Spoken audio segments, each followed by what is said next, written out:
Bismillahirrahmanirrahim.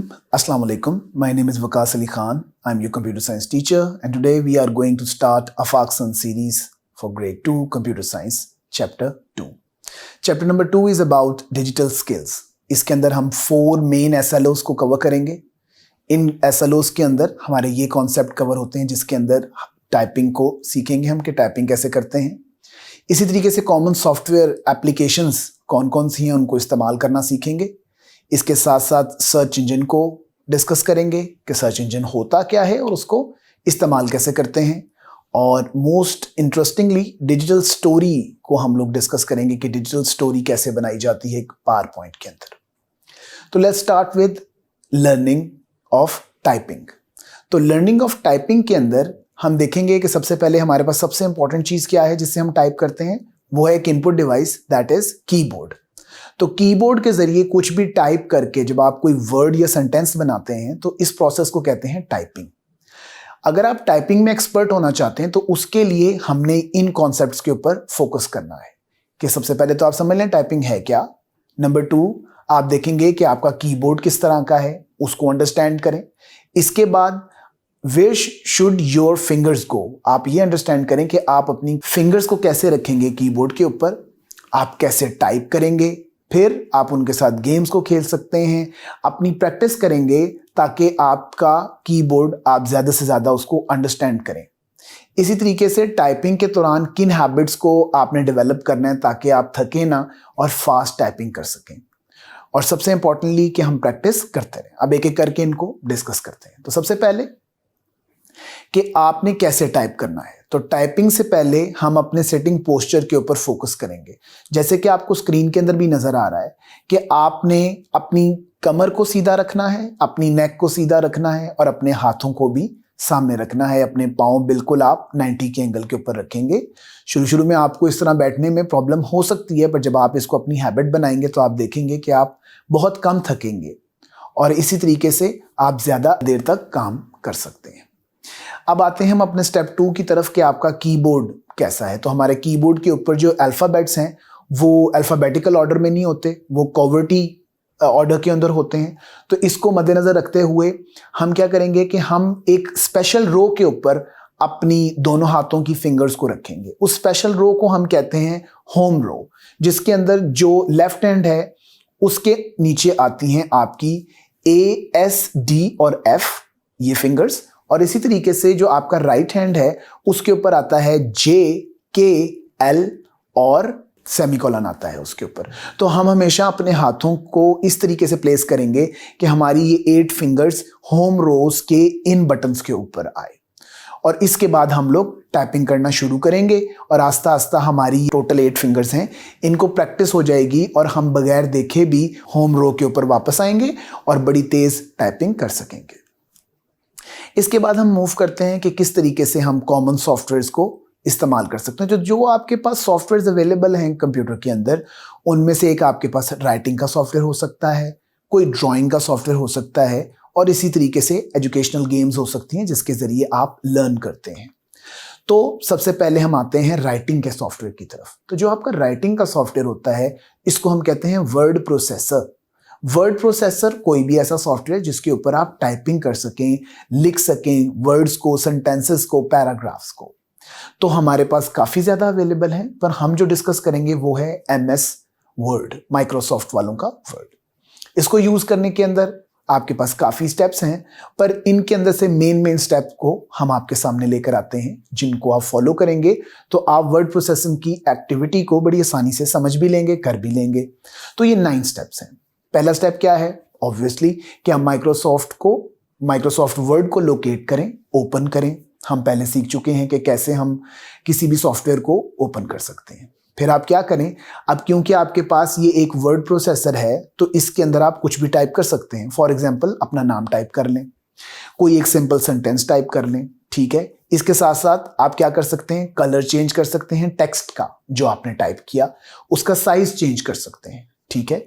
Step number 6 के अंदर हम उसको बोल्ड भी कर सकते हैं. और भी काफ़ी ज़्यादा चीज़ें हैं जो आप कर सकते हैं, पर कम से कम अगर आप ये करके देखेंगे आपको बहुत अच्छा लगेगा, मज़ा आएगा. इसके बाद जब आपने काम कर लिया तो मोस्ट इंपॉर्टेंट टास्क है कि अपने काम को सेव करेंगे.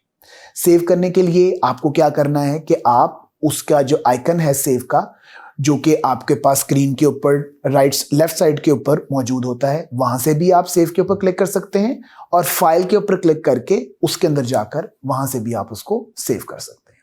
जब आपने सेव करेंगे तो वो आपसे उसकी लोकेशन, उसका नाम और उसकी टाइप पूछेगा कि आपने इसको कहाँ सेव करना है, इसका नाम क्या रखना है और इसकी टाइप क्या रखनी है। तो आप सिंपली नाम के ऊपर क्लिक करेंगे, नेम वाली जगह पर, तो वहां पर आप कोई भी नाम रख सकते हैं। और इसके बाद लोकेशन बाय डिफॉल्ट वो डॉक्यूमेंट्स होते हैं, पर इसके साथ साथ आप इसको अपनी मर्जी से डेस्कटॉप पे या किसी और ड्राइव में भी कोई फोल्डर बना के सेव कर सकते हैं। फिर आ जाते हैं कि जब आपने उसको सेव कर लिया, अब उसको अच्छे तरीके के साथ क्लोज करेंगे। क्लोज करने के लिए भी हम सीख चुके हैं अपने चैप्टर नंबर 1 में कि हम उसके राइट अपर कॉर्नर के अंदर एक एक्स बना हुआ होगा, रेड कलर के बॉक्स में नॉर्मली होता है, उसको क्लिक करेंगे तो सेव होने के बाद वो ऑटोमेटिकली उस प्रोग्राम को क्लोज कर देगा। इसी तरीके से जब आपने क्लोज कर लिया तो आप उसको दोबारा ओपन भी कर सकते हैं। ओपन करने के लिए जब आपने माइक्रोसॉफ्ट वर्ड को ओपन किया, आपके सामने स्क्रीन आ गई, तो फाइल के अंदर जाकर आप देखेंगे जहां पे सेव का बटन था, सेव की ऑप्शन थी, उसी के पास ओपन की ऑप्शन मौजूद है। ओपन पे क्लिक करेंगे तो जहां पर आपने उसको सेव किया हुआ था वहीं पर जाकर आप उसको डबल क्लिक करके ओपन कर लेंगे, तो जो आपने पुराना काम किया हुआ था वो दोबारा से आपको वहीं पे नजर आएगा। फिर उसके अंदर मजीद आप जो सेंटेंसेस ऐड करना चाहते हैं, आपने जो भी नया काम किया वो करें, और करने के बाद आप उसको दोबारा से सेव करें और क्लोज कर लें। इस तरीके से आप बहुत बड़े बड़े डॉक्यूमेंट्स भी बना सकते हैं जी। तो अब हम चलते हैं अपने नेक्स्ट सॉफ्टवेयर की तरफ, जो है ड्राइंग टूल। जैसे कि इसके नाम से ही पता लग रहा है कि इसके अंदर हम बहुत मजे की ड्राइंग्स बना सकते हैं। जो हमारी विंडोज है, जो हमारा सॉफ्टवेयर है, इसके अंदर हमारे पास 3D पेंट के नाम से एक सॉफ्टवेयर अवेलेबल है। सबसे पहला स्टेप क्या है कि आप इस सॉफ्टवेयर को ओपन कर लें। ओपन करने के लिए you know the whole process कि कैसे लोकेट करना है और ओपन करना है। ओपन करने के बाद आप इसके अंदर मुख्तलिफ किस्म के काम कर सकते हैं, जैसे कोई 2D शेप क्रिएट करना। तो 2D के ऊपर क्लिक करेंगे, आपके सामने एक मेन्यू ओपन होगा, उसमें से अपनी मर्जी की कोई भी शेप लें, उसको स्क्रीन के ऊपर जो आपका प्रोसेसिंग एरिया है वहां पे ड्रैग करके बना सकते हैं। आप 3D शेप्स भी बिल्कुल इसी तरीके से बना सकते हैं। स्टेप नंबर 4 के अंदर आप इन शेप्स के अंदर अपनी मर्जी के ब्राइट और अच्छे अच्छे कलर्स भी कर सकते हैं। इसके साथ साथ आप बने बनाए इमेजेस, जिनको स्टिकर्स कहते हैं, उन्हें भी ऐड कर सकते हैं। तो ऊपर दिए गए स्टिकर्स के बटन पे क्लिक करें, आपके पास डिफरेंट ऑप्शंस आएंगी और उनमें से आप अपनी मर्जी का स्टिकर ऐड कर लें। इसके बाद आप मुख्तलिफ किस्म की लाइंस भी ड्रॉ कर सकते हैं और इन इमेजेस के साथ आप कुछ टाइप भी कर सकते हैं। उसके लिए ऊपर आपको ऐड टेक्स्ट की ऑप्शन पे क्लिक करना पड़ेगा। वहां पर आप अपनी मर्जी की जो भी आप हेडिंग देना चाह रहे हैं वो टाइप करेंगे, उसको सेव कर लेंगे।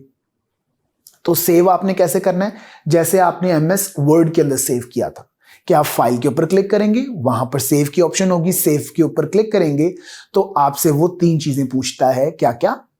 लोकेशन, नेम और टाइप।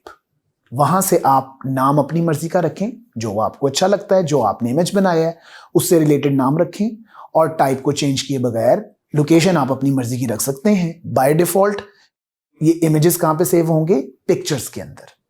तो जब आप सेव पे क्लिक करेंगे सेव हो जाएगा और उसके बाद आप इसको क्लोज भी कर सकते हैं और दोबारा से ओपन करके इसमें चेंजेस भी ला सकते हैं। फिर हमारे पास आता है कि कैसे आप एजुकेशनल गेम्स को खेल सकते हैं।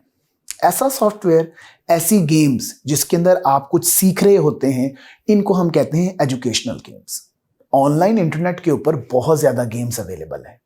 उनमें से एक गेम हमारे पास है प्रोडिगी गेम्स। प्रोडिगी गेम्स को ओपन करने के लिए आपके पास जो उसका URL है, एड्रेस है, वो यहां पर स्क्रीन पे भी आपको दिया हुआ है। दैट इज www.prodigygame.com और आगे // के बाद main-en/।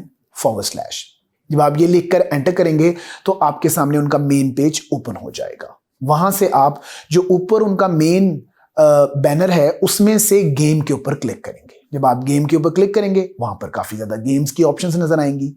तो मिसाल के तौर पर आप उसमें से मैथ को या इंग्लिश गेम्स को सिलेक्ट कर लें। सिलेक्ट करेंगे तो आपने अगर मैथ सेलेक्ट किया है तो मैथ से रिलेटेड गेम्स ओपन हो जाएंगी, और अगर आपने इंग्लिश सेलेक्ट किया है तो इंग्लिश से रिलेटेड आपके पास ओपन हो जाएंगी। ठीक है, तो आप उनको खेल सकते हैं। इसी तरीके से एक और वेबसाइट है, उसका नाम है roomrecess.com।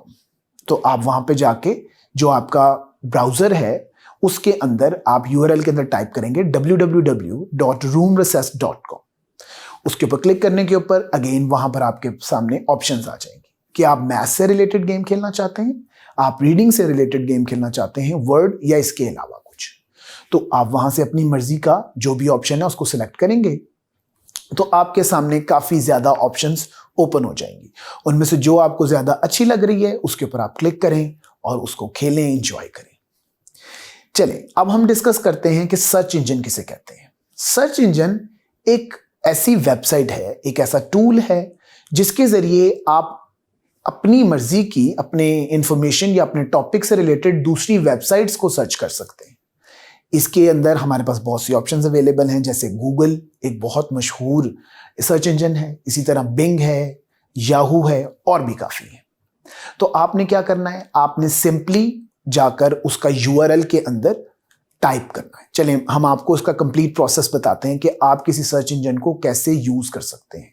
तो इन स्टेप्स को हम फॉलो करेंगे। पहला स्टेप क्या है कि आप अपनी मर्जी का एक ब्राउज़र जिसके अंदर वेबसाइट्स खोली जाती हैं उसको ओपन करेंगे। ब्राउज़र ओपन करने के बाद उसका जहां पे URL टाइप करते हैं वहां पर आप लिखेंगे अपने सर्च इंजन का नाम, उसका एड्रेस, जैसे www.google.com। जब आप ये लिखकर एंटर करेंगे तो आपके सामने वो सर्च इंजन का मेन पेज ओपन हो जाएगा, जहां पर आपको एक टेक्स्ट एरिया नजर आ रहा होगा जिसके अंदर आप कुछ टाइप कर सकते हैं। तो उसके ऊपर आप क्लिक करें और जिस चीज के बारे में आपने इंफॉर्मेशन ढूंढनी है उसको वहां पे टाइप करें। फॉर एग्जाम्पल हॉर्स के बारे में या how to make a paper airplane, ठीक है, आप वो वहां पे लिखें। लिखने के बाद जब आप एंटर करेंगे तो वो सर्चिंग करेगा और सर्चिंग करके आपको काफी ज्यादा ऑप्शंस देगा डिफरेंट वेबसाइट्स की। उन वेबसाइट्स के ऊपर आपकी रिक्वायर्ड इंफॉर्मेशन मौजूद होगी। तो आपने क्या करना है, उनमें से जो आपको बेहतर लगता है उसको एक दफा ओपन करके देखें, उसको रीड करें। उसके साथ साथ आप एक दो और वेबसाइट्स को भी ओपन करें और चेक करें कि आया कि क्या ये डाटा सेम रिपीट हो रहा है। अगर तो सेम डाटा रिपीट हो रहा है इट मीन्स कि यहां पर ठीक बात लिखी हुई, और अगर डाटा बिल्कुल मुख्तलिफ है इट मीन्स कि यहां पर कोई और बात कर दी गई है, या हो सकता है ये गलत भी हो। तो गो विद मेजॉरिटी, तो आपको इससे आइडिया हो जाएगा कि ये हमने ठीक काम किया और ठीक वेबसाइट को ओपन करके वहां से अपनी मर्जी की इंफॉर्मेशन ले लें। ठीक है जी। इसके बाद हम देखते हैं कि जैसे अभी मैंने पहले आपसे डिस्कस किया कि आपके सामने काफ़ी ज़्यादा वेबसाइट्स ओपन हो गई हैं, तो उनमें से आप किस तरीके से फाइंड आउट करेंगे कि कौन सी वेबसाइट बेहतर है या रिलायबल है, उस पर भरोसा किया जा सकता है कि इसमें ठीक इन्फॉर्मेशन लिखी हुई है। तो अगर आप ये देखें कि वहां पर ये चीज़ मेंशन्ड है कि किसने डाटा लिखा है, तो इसका मतलब है कि वो एक रिलायबल वेबसाइट है। इसी तरीके से जैसे मैंने पहले आपसे डिस्कस किया कि मुख्तलिफ वेबसाइट्स को ओपन करके आप चेक कर लें कि आया कि डाटा रिपीट हो रहा है। इफ द डाटा और information is repeating it means कि हमारे पास जो डाटा है, वो जो इंफॉर्मेशन दी जा रही है वो करेक्ट है। इसी तरीके से आप देखेंगे कि जो अच्छी वेबसाइट्स होती हैं वो आसान लैंग्वेज इस्तेमाल करती हैं, इजी वर्ड्स इस्तेमाल किए जाते हैं, उसके ऊपर मुश्किल बात नहीं की जाती। अगर आप इंफॉर्मेशन लेना चाह रहे हैं तो इस जबान में इंफॉर्मेशन होगी जो कि आपके लिए आसानी से अंडरस्टैंडेबल हो। इसके साथ साथ अगर वहां पर मजीद इंफॉर्मेशन मौजूद है, फॉर एग्जांपल डेट भी मेंशन्ड है, तो ये ज्यादा रिलायबिलिटी है।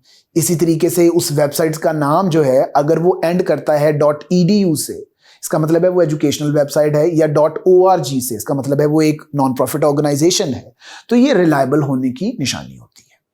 इसके साथ साथ अगर अभी भी आप कंफ्यूज हैं, अभी भी आपको लग रहा है कि भाई कौन सी मैंने वेबसाइट यूज करनी है, तो हमेशा अपने पेरेंट्स से, अपने बड़े एल्डर सिबलिंग से या अपने कंप्यूटर साइंस के टीचर से जरूर मशवरा करें।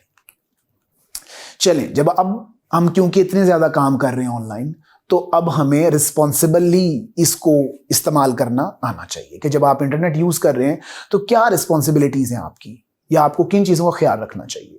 तो मोस्ट इंपॉर्टेंट चीज जो है वो है कि आपने अपनी पर्सनल इंफॉर्मेशन, अपना नाम, घर का नाम, एड्रेस वगैरह, ये चीजें आपने, telephone number, contact information online बिला वजह पोस्ट नहीं करनी।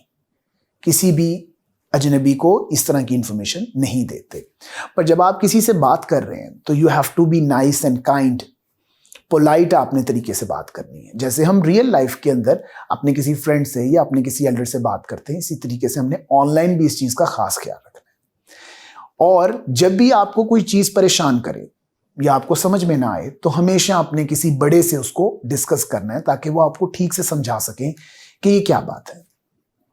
तो हमेशा अपने किसी बड़े से हेल्प ले लें।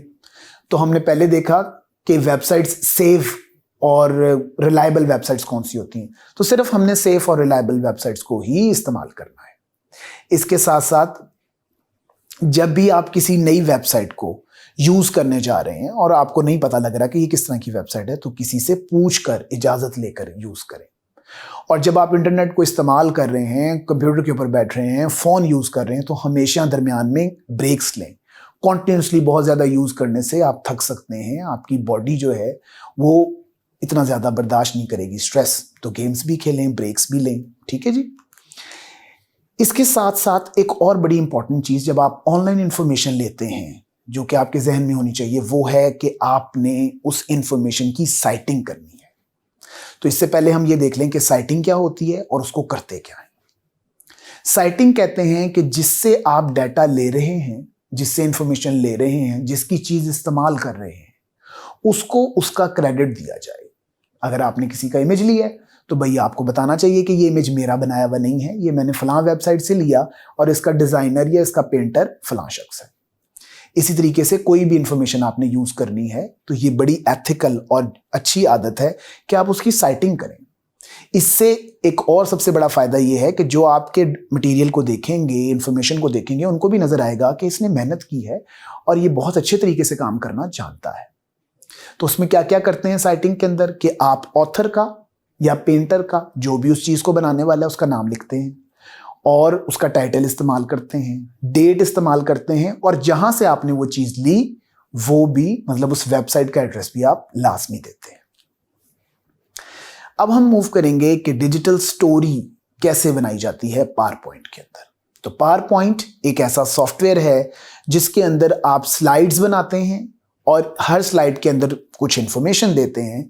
जैसे अभी आपको मैं पढ़ा रहा हूं, इस दौरान भी हमारे सामने पावर पॉइंट की स्लाइड्स मूव कर रही हैं और इनके ऊपर मुख्तलिफ इंफॉर्मेशन मौजूद है। बट एट योर लेवल आप इसको कैसे इस्तेमाल कर सकते हैं? आप एक छोटी सी डिजिटल स्टोरी बना सकते हैं जो बड़ी इंटरेस्टिंग होगी। कैसे इंटरेस्टिंग हो सकती है कि आप उसके अंदर इमेजेस इस्तेमाल करें, आप उसके अंदर ऑडियोज इस्तेमाल करें, आप उसके अंदर वीडियोज इस्तेमाल करें, उसके अंदर एनिमेशन और ट्रांजिशंस इस्तेमाल करें। इस तरीके से आप अपनी स्टोरी को बहुत ज्यादा इंटरेस्टिंग बना सकते हैं। तो यहां पर अब हमने स्टेप्स बना दिए ताकि आप डिजिटल स्टोरी को आसानी से अंडरस्टैंड करें। Step number 1 is as always कि आप पावर पॉइंट का सॉफ्टवेयर ढूंढें, ओपन कर लें।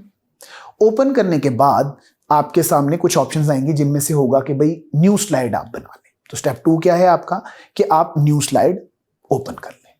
न्यू स्लाइड जब आपके सामने ओपन होगी तो वो आपसे पूछेगा कि आपकी जो टोटल पावर पॉइंट की स्लाइड्स हैं उनका मेन टाइटल क्या है। तो वहां पर आप अपना मेन टाइटल दरमियान में एंटर करें और उससे रिलेटेड इंफॉर्मेशन, अगर आप खुद बना रहे हैं तो अपना नाम, अगर कोई रिलेटेड कोई कॉन्सेप्ट है तो वो भी नीचे आप मेंशन कर सकते हैं। इसके बाद आप क्या करेंगे कि आप एक और नई स्लाइड को क्लिक कर सकते हैं। इंसर्ट के ऑप्शन में जाकर न्यू स्लाइड पे क्लिक करें और नई स्लाइड के ऊपर आप अपनी डिजिटल स्टोरी शुरू कर दें। डिजिटल स्टोरी के अंदर अब आप क्या करेंगे? इमेजेस ऐड करेंगे, कुछ सेंटेंसेस ऐड करेंगे। उन इमेजेस और सेंटेंसेस को आप मजीद फॉर्मेट कर सकते हैं। इमेजेस का साइज कम छोटा कर सकते हैं। जो नीचे सेंटेंसेस हैं उनको आप बोल्ड, इटैलिक, उनका कलर और स्टाइल, फॉन्ट, ये सारी चीजों को आप अपनी मर्जी के मुताबिक चेंज करके काफी इंटरेस्टिंग बना सकते हैं। इसके बाद जब आप न्यू स्लाइड्स उसके अंदर ऐड करते जाएंगे तो आपकी डिजिटल स्टोरी ग्रो करती जाएगी, ठीक है। और उसके अंदर आप, जैसे मैंने पहले बताया कि कोई बैकग्राउंड म्यूजिक, ऑडियो वगैरह भी ऐड की जा सकती है। वो आपकी अपनी आवाज भी हो सकती है और कोई ऑलरेडी रिकॉर्डेड ऑडियो भी हो सकती है। तो जब आप एक स्लाइड से दूसरी स्लाइड के अंदर मूव करते हैं तो उसके मुख्तलिफ डिजाइन होते हैं हमारे पास। उन डिजाइन को हम ट्रांजिशन कहते हैं। और अगर उसी पेज के ऊपर अगर कोई चीज, ऑब्जेक्ट मूव कर रहा होता है उसको हम एनिमेशन कहते हैं।